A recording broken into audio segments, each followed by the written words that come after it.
আপনার মাথা ব্যথা, পেশিতে টান, জ্বর কিংবা বাতের ব্যথার জন্য ব্রুফেন 400 ট্যাবলেটটি ব্যবহার করছেন?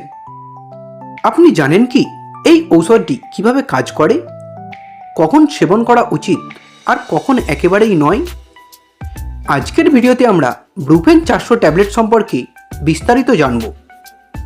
বন্ধুরা, আপনি যদি আমাদের এই রাইট মেডিসিন চ্যানেলটি সাবস্ক্রাইব করে না থাকেন তাহলে সাবস্ক্রাইব করে নিন। প্রথমেই আমরা ব্রুফেন 400 ট্যাবলেটটা কি সেটা সম্পর্কে জানব। ব্রুফেন 400 ট্যাবলেটটি অ্যাবট কোম্পানির তৈরি একটি আইব্রুফেন 400 mg ট্যাবলেট। এটি আবার 200 mg ও 800 mg ট্যাবলেট হিসাবেও পাওয়া যায়, যা মূলত ব্যথা, জ্বর এবং ইনফ্লামেশন কমানোর জন্য ব্যবহার করা হয়। এটি ডাক্তাররা দিয়ে থাকেন আর্থাইটিস, ব্যাক পেন বা কোমরের ব্যথা, মাসিকের ব্যথা, জ্বর ও মাইগ্রেনের সমস্যায়, এছাড়াও দাঁতের ব্যথা, পেশির ব্যথা এবং আঘাতজনিত ব্যথা ও ফোলাভাব কমাতে ডাক্তাররা এটি দিয়ে থাকেন। যদি আপনার ঠান্ডা লেগে গলা ব্যথা হয় বা ফুলে থাকে, তার জন্যও আপনি এই ট্যাবলেটটি খেতে পারেন। এটি একটি স্ট্রিপে 15টি করে ট্যাবলেট পাওয়া যায়, যার দাম মাত্র 18 টাকা। এটার খাওয়ার নিয়ম হচ্ছে একটি করে দিনে 3 বার খাওয়ার পর খেতে পারেন, তবে অবশ্যই আপনি আপনার ডাক্তারের পরামর্শ অনুযায়ী এই ট্যাবলেটটি খাবেন। ব্রুফেন 400 ট্যাবলেট কাদের জন্য নিষিদ্ধ? যাদের আইব্রুফেনে অ্যালার্জি রয়েছে তারা এটি খেতে পারবেন না।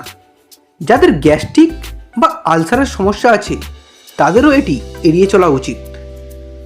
গর্ভবতী বা স্তন্যদানকারী মায়েদের ক্ষেত্রে শুধুমাত্র বিশেষ প্রয়োজনে ডাক্তারের পরামর্শ ছাড়া খাওয়া যাবে না। এই ট্যাবলেটটি দীর্ঘদিন ব্যবহার করলে চোখের সমস্যা হতে পারে। লিভার, কিডনি বা হার্টের সমস্যায়ও এই ট্যাবলেটটি ডাক্তারের নির্দেশ ছাড়া সেবন করা যাবে না।